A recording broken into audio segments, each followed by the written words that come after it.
અષાઢી સુદ પૂનમ એટલે ગુરુ પૂર્ણિમા, વ્યાસ પૂર્ણિમા. ગુરુ પૂર્ણિમાના અવસરની આ પાવન દિવસની આજના દિવસે ઉજવણી થઈ રહી છે. વડોદરા શહેરમાં પણ ગુરુ પૂર્ણિમાની ઉજવણી નિમિત્તે અલગ અલગ આયોજનો કરવામાં આવ્યા છે. ત્યારે કુબેરેશ્વર દત્ત મંદિર ખાતે પણ ગુરુ પૂર્ણિમાના પાવન દિવસની ઉજવણી કરવામાં આવી રહી છે. સવારથી જ અહીં ભક્તોની ભારે ભીડ છે કે જે ભગવાન દત્તાત્રેયના દર્શન કરવા માટે અહીં પહોંચી રહ્યા છે. બ્રહ્મા વિષ્ણુ મહેશનું એક સ્વરૂપ એટલે ભગવાન દત્તાત્રેય.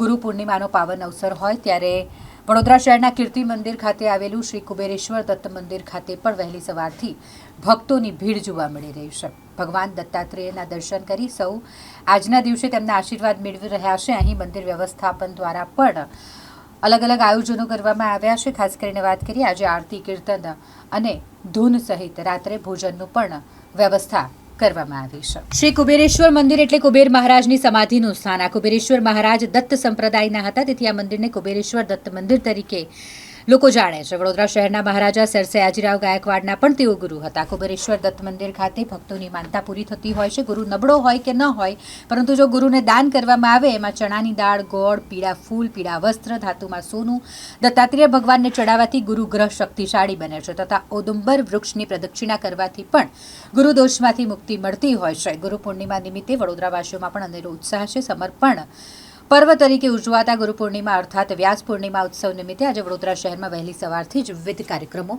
યોજાયા છે. જે ગુરુ પૂનમનો ઉત્સવ છે, આષાઢ સુદ પૂનમ એટલે ગુરુ પૂર્ણિમાનો ઉત્સવ પૂર્ણ ભારત વર્ષમાં મનાવવામાં આવે છે.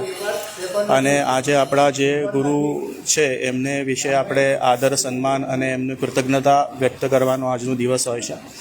તો એ જ ઉજવણીના ભાગરૂપે આજે કુબેરેશ્વર દત્ત મંદિર, કે જે દત્તાત્રેય ભગવાનનું મંદિર છે અને કુબેરેશ્વર મહારાજની અહીંયા સમાધિ છે, તો કુબેરેશ્વર મહારાજના ગુરુ દત્તાત્રેય ભગવાન એમને કરેલા અને એમની બહુ સેવા કરતા હતા. તો આ મંદિરમાં આજે સવારથી ભગવાન દત્તાત્રેય ભગવાનની મૂર્તિ ઉપર અભિષેક થયો. સમાધિ રૂપ એટલે અહીંયા શિવલિંગની સ્થાપના થઈ છે, જે સમાધિ છે એના ઉપર પણ દત્તાત્રેય ભગવાનનો પવમાન અભિષેક થયો. પછી 8:30 વાગે આરતી થઈ અને હવે સાંજે પણ 8:30 વાગે આરતી થશે. અને આજે પછી શહનાઈ વાદન, ભક્તિ સંગીત, આવી રીતે ઘણા કાર્યક્રમોની વ્યવસ્થા એટલે આયોજન કરવામાં આવ્યું છે. મહાપ્રસાદી છે, પ્રસાદનું આયોજન કરવામાં આવ્યું છે.